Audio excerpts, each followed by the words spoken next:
गुजरात के इलाका मंगूवाल गरबी में मरकजी सदर अंजुमन ताजरान चौधरी नवीद हुसैन वड़ाई ताजरों से किए गए वादों पर काम करते हुए मरकजी सदर अंजुमन ताजरान चौधरी नवीद हुसैन वड़ाई का मजीद कहना था, मैं अपने मंशूर के मुताबिक तमाम तर काम पूरे करूँगा। जिस जगह पर टफ टाइल लगाने वाली रह गई थी, इंशाल्लाह इलेक्शन से पहले मैं वो भी लगवा दूँगा। आइए जानते हैं मजीद उन्हीं की ज़ुबानी। बिस्मिल्लाहिर्रहमानिर्रहीम, अस्सलाम वालेकुम। मैं सदर अंजुमन ताजरान नवीद हुसैन वड़ैच अल्हम्दुलिल्लाह जिस दिन की हलफ बरदारी तो बाद मेरा मकसद ही अवाम की खिदमत करना, मुंगवाल के ताजरां नूं रिलीफ देना। तो अल्हम्दुलिल्लाह शुक्र है अल्लाह का कि साढ़े CM साहब चौधरी परवेज़ अली साहब वज़ीर आला बन चुके हैं।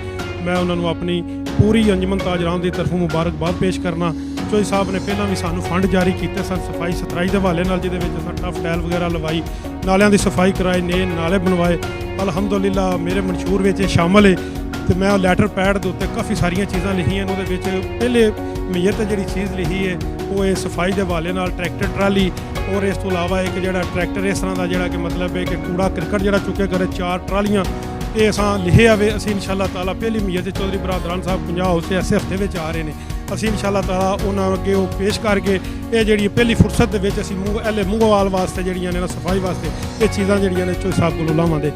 तो और मैं साढ़े बाजार च काफ़ी दिनों तो पानी इत्थे खड़ा होंदा सी, नाले की सफाई सतराई का अल्हम्दुलिल्लाह ताजरां ने बड़ा कोआपरेट किया, बड़ा तामन किया। अमला मैं लिया, सारी सफाई हो गई, तकरीबन 1000 फुट अड्डे तो लैके चक्री चौक तक है गला रह गया सी सफाई वाला हो गया। तो बाकी भी मेन गले ने काफ़ी सारे सेम तो लैके सारी सफाई होने वाली इंशाअल्लाह ताला अगलियां थोड़े दिनों के ही सारे मुंगवाल का बला तफरीक ऑपरेशन करके सफाई सतराई जी की जाएगी। इस तो इलावा यह जोड़ा रोड है जिथे असीं खड़े हैं ये भी टफ टाइलां रह गई सन। उस वक्त फंड इन्ना ही सी कि कब्रस्तान तक जो रस्ता से बनाया गया सी। तो इंशाअल्लाह ताला जो बाकी ये रस्ता रह गया यूनियन कौंसल की तरफ वो भी। इस तो इलावा जो रस्ता है ये भी टफ टाइल जल्द जड़ियाँ ने लगाई जाती है। इस तो इलावा साढ़े मुंगवाल के मेन GT रोड का सड़क है, गोल्ड स्टार CNG पंप के कोल सड़क खराब है। इंशाअल्लाह ताला वो भी मैं लैटर पैड उत्ते लिखियां ने चीज़ां, वो भी इंशाअल्लाह ताला चौधरी साहब को पहली नीयत है असीं सारे काम जोड़े ने करवाएंगे। तो इस तो इलावा सफाई सतराई जी है मैं बहुत ज़्यादा ये ध्यान किया। बाजार के ताजर जोड़े ने मेरे बहुत ज़्यादा कोआपरेट करते हैं। असां अल्हम्दुलिल्लाह किसी भी बंदे नूं कोई टैक्स नहीं लाया अपने पूरे टनोर के विच। इंशाअल्लाह ताला जोड़ा भी कोई खर्चा हो साढ़े नाल दुकानदार खुद तामन कर लेंगे, जिथे कोई जरूरत पवे मैं अपनी जाती जेब चुला खड़ना। तो मैं सारे ताजरां का बहुत ज़्यादा शुक्रिया अदा करना। इन्हों जिस वक्त भी किसी नूं जिहड़ी भी जरूरत पैंदी है बिजली के हवाले नाल या सफाई सतराई के हवाले नाल, अल्हम्दुलिल्लाह बरसात दी बड़ियां बारिशां होईयां ने।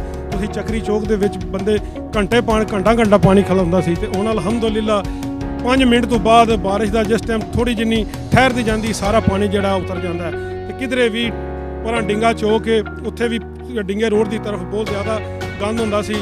मेन असगर बट वाला गला जिहड़ा इत्थे बड़ा चिक्कड़ गंद होंदा सी, उत्थों हुण गुजरी दा अल्हम्दुलिल्लाह टैलां जिहड़ियां ने बिल्कुल खुशक नज़र आउंदियां ने। तो मैं अपने सारे मुंगवाल की तरफों चौधरी बरादरान का शुक्रिया अदा करना। इंशाअल्लाह ताला असां जिहड़ियां चीज़ां लैटर पैड ते लिखियां ने मैं इंशाअल्लाह ताला अगे जिहड़े वादे कीते ने दुकानदारां नाल ताजरां नाल वो भी पूरे होए ने।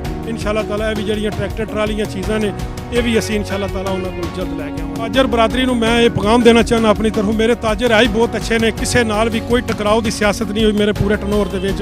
ये बहुत मेरे नाल तामन इन्हां कीता, किसी का भी नाला जिहड़ा कोई भी जबरदस्ती नहीं पटाया गया।